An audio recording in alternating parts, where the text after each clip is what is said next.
over a month ago, I was surfing the internet and I saw the story about Trayvon Martin, and I put it on my Facebook page, and I read it, but I didn't realize then what it was symbolized now. 2 weeks after I posted it, I read some more stories about it, and I was like, man, this guy still hasn't been arrested. So I went into prayer, and I was just praying for God just to lead me and guide me and direct me, and to tell me what as a nation we should do. Because as a nation, we can't just look at Trayvon and take his death and have rallies and have marches and do all this stuff, because we have kids in our own community that are dying every day that we need to rally for and march for. I truly believe in the fight for justice for Trayvon and for his family. But I also believe that we need to fight for justice in our community. Too often we see our own children murdered, and we don't know what caused it. We have people in our community that's missing. We don't know where they are. People don't just disappear in thin air. As a community as a whole, and as a nation, we have to continue to uphold this. We have to continue to fight. Even after Zimmerman, if he's arrested, we have to continue to fight, push forward. Because I truly believe the night that George Zimmerman took Trayvon Martin's life, the night he killed him, he couldn't have realized he was going to bring life to a movement like this. He couldn't have anywhere in his mind have thought that his actions then would have stirred up such an outrage and such an outpour of love for one family, because he never saw that, because we never embraced each other like this.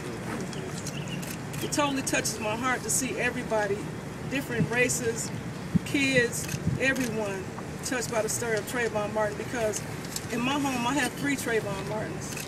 I have 3 sons. But not only that, I mentor kids almost every day.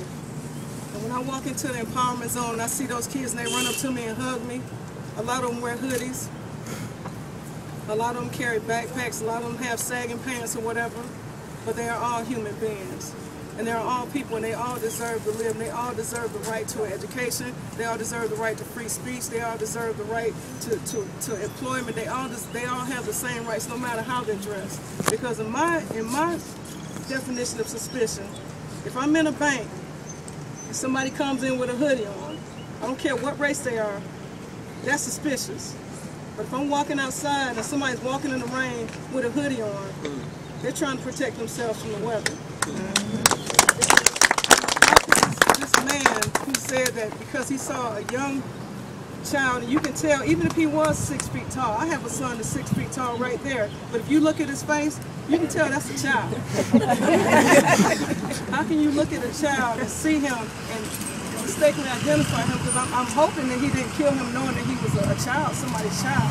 But even so, you see someone that's 6 feet tall, 140 pounds, walking with a hoodie on, you follow them, you track them down.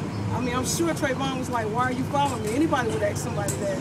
There's nothing wrong with asking somebody why they're following me, but what is wrong is having a 9mm, being a self-appointed community watch person, having an arrest record of violence, but still being able to carry a concealed weapon.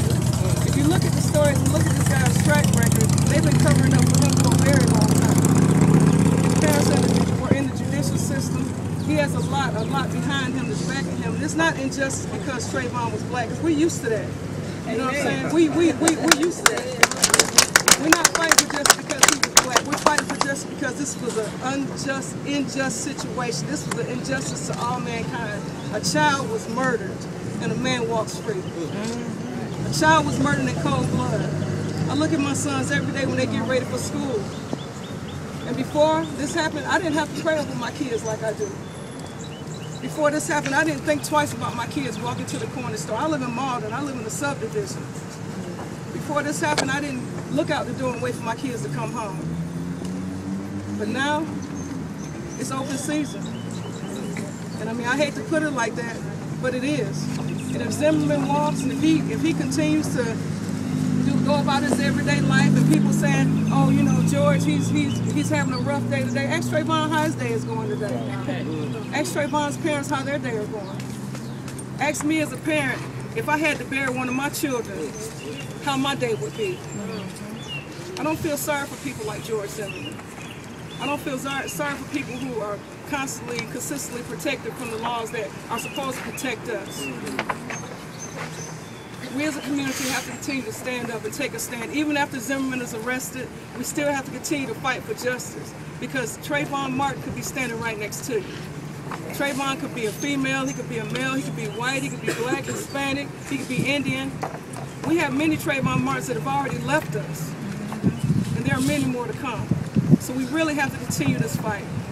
I'm here today because I feel strongly about this fight for justice, and also the fight for justice for many other things.